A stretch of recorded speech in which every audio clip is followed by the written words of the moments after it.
What does it mean to be saved? The question we often ask in evangelism is, are you saved?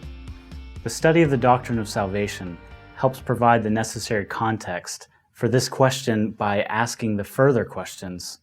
Saved from what? What are we being saved from? Who is saving us? How are they doing it? What are we being saved for? How does one get saved? Why isn't everyone saved?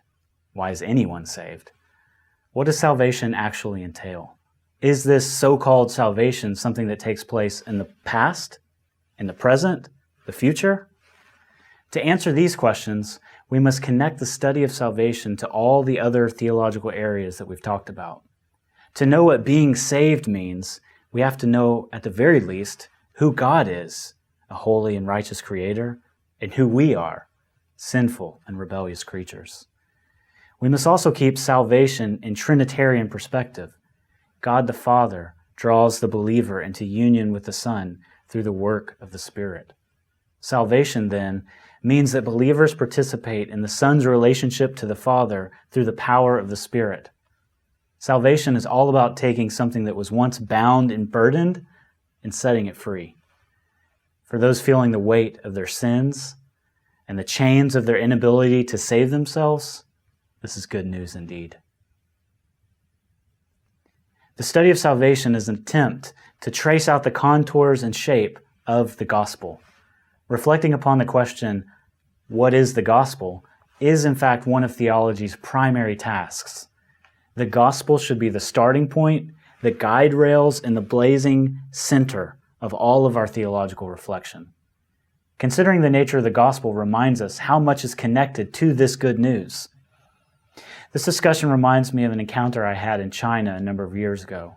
We were in a small fishing village, and there were two mountains in the area where we were, so we decided to climb one of them. Once I made it to the top, eventually, I asked someone to take my picture. This young man and I, who had taken my picture, we struck up a conversation, and when we finished our climb, he invited me the next day to go climb the other mountain in the village. After we did this, eventually, I was very close to passing out. So we stopped at a small Buddhist temple that was built into the mountain. And then as we began to talk about spiritual things. And I asked if I could share the gospel with him. And as I began, I started by saying that Jesus had died for our sins. He stopped me and his immediate question was, what is sin? At this point, I realized that I was going to have to find a different starting point.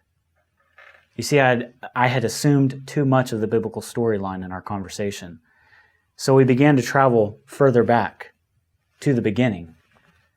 In the beginning, God created the heavens and the earth. He created this place for humans to live, to worship, and obey Him.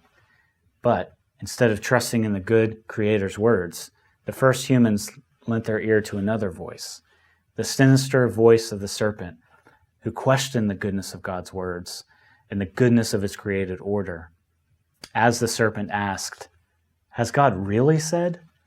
Deceived by the deceiver, the man and the woman disobeyed God and suffered a breach in their relationship. Where they had once walked with God, they now hid from Him. The voice they once loved to listen to, they now dreaded to hear. The curse that resulted from this disobedience now spread to every human, and as humanity increased, so did their wickedness. This is what sin is, trusting what is right in our own eyes, rather than trusting the voice of our Creator. After beginning where the biblical story begins, we were then able to continue our conversation. We now had common ground to discuss the sinfulness of humanity in general, and also the sinfulness of every person. We needed to establish the bad news of the deceptive and pervasive reality of sin so that we could experience the gospel of Jesus Christ as good news. We needed to hear about the curse before we could hear about the cure. We had to hear about paradise lost before we could hear about the promise that paradise has been restored. This encounter reminds me of the importance of studying the gospel within the view of the grand storyline of the Bible. It also encourages me to keep thinking about the gospel. The gospel is something that we never get beyond. We're never finished thinking about the gospel. Carefully reflecting on the study of salvation also helps us maintain a sense of wonder when we consider, I once was lost, but now am found.